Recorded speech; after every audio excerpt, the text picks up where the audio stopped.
আমরা এখন ক্লাস 11-এর ইতিহাসের আরেকটি প্রশ্ন নিয়ে আলোচনা করব। আগের প্রশ্নেই আমরা আলোচনা করেছি ভৌগোলিক আবিষ্কারের কারণ। এবারে আমরা আলোচনা করব এই ভৌগোলিক আবিষ্কারের ফলাফল। পঞ্চদশ শতকের পরবর্তী সময় ইউরোপের বিভিন্ন দেশ, যেমনি Spain, Portugal, Holland, England, France, এগুলি পৃথিবীর বিভিন্ন প্রান্তে সামুদ্রিক অভিযানের মাধ্যমে নতুন নতুন দেশ আবিষ্কার করে এবং সেখানে উপনিবেশ গড়ে তুলেছিল। পঞ্চদশ শতকে ইউরোপের দেশগুলির এই ভৌগোলিক অভিযানের যে ফলাফল ছিল তা নিম্নরূপ। প্রথমত, অর্থনৈতিক বিকাশ। এই ভৌগোলিক আবিষ্কারের ফলে ইউরোপের দ্রুত অর্থনৈতিক বিকাশ ঘটেছিল।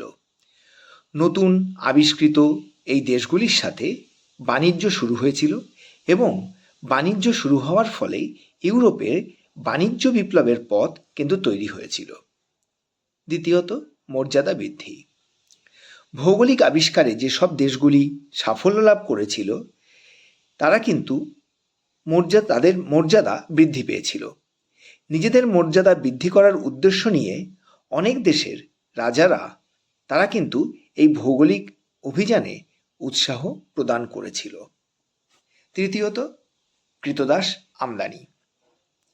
ভৌগোলিক আবিষ্কারে সফল যে দেশগুলি, সেই দেশগুলি নতুন যে ভূখণ্ড বা নতুন যে অঞ্চলে তাদের উপনিবেশ গড়ে তুলেছিল, সেই সব অঞ্চলে তারা শোষণ এবং অত্যাচার শুরু করেছিল। এমনকি আমরা যদি দেখি তাহলে দেখতে পাবো, লক্ষ্য করলে, যে আফ্রিকা এবং এশিয়ার বিভিন্ন দেশ থেকে তারা মানুষদের কৃতদাস হিসাবে ইউরোপে নিয়ে আসতো এবং সেখানে এনে তারা তাদের কৃতদাস হিসাবে বিক্রি করে দিত। তার পরের পয়েন্ট, নতুন বাণিজ্য পথ। আগে আমরা জানি ভূমধ্য সাগরের মধ্য দিয়েই প্রাচ্য এবং পাশ্চাত্যের মধ্যে বাণিজ্য হতো, কিন্তু ভৌগোলিক আবিষ্কার হওয়ার সাথে সাথে নতুন নতুন বাণিজ্য পথ আবিষ্কৃত হয়েছিল।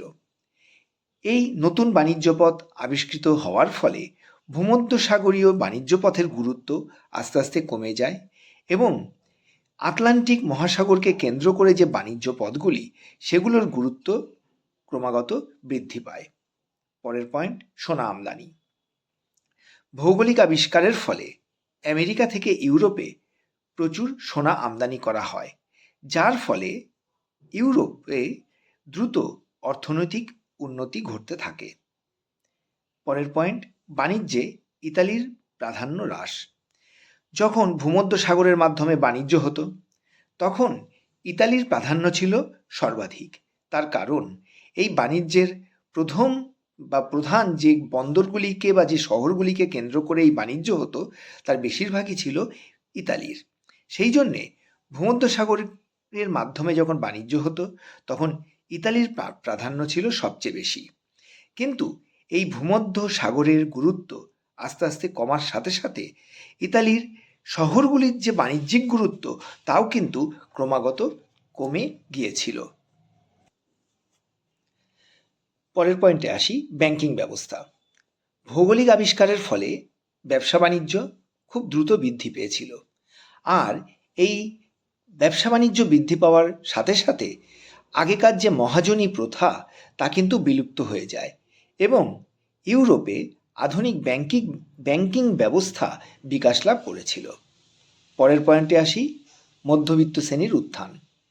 সামুদ্রিক অভিযানের ফলে ইউরোপে শিল্প, বাণিজ্য এবং অর্থনীতির দ্রুত বিকাশ ঘটে এবং এর ফলে মধ্যবিত্ত এবং বুর্জোয়া শ্রেণীর উত্থান ঘটেছিল। পরের পয়েন্টে আসা যাক, কৃষির উন্নতি। ভৌগোলিক আবিষ্কারের ফলে প্রাচ্য এবং পাশ্চাত্যের যোগাযোগ বৃদ্ধি পায় এবং প্রাচ্যের যে কৃষি কৌশল যেগুলো উন্নত ছিল তা ইউরোপে প্রবেশ করে। ইউরোপে বহু নতুন ফসলের চাষ শুরু হয় প্রাচ্যের দেখে এবং প্রাচ্যের কৃষি কৌশল ব্যবহারের ফলে ইউরোপের কৃষির কিন্তু দ্রুত উন্নতি ঘটে। শেষ পয়েন্টে আসি, নতুন পৃথিবীর আত্মপ্রকাশ। সামুদ্রিক অভিযানের ফলে বহু অজানা নতুন অঞ্চল ও দেশের সাথে ইউরোপীয়দের পরিচয় ঘটেছিল। যেমনি আজটেক সভ্যতা, ইনকা সভ্যতা, মায়া সভ্যতা, এগুলির সাথে পৃথিবী যে পরবর্তীকালে পরিচিত হয়েছিল তার পেছনে কিন্তু ছিল এই ভৌগোলিক আবিষ্কার।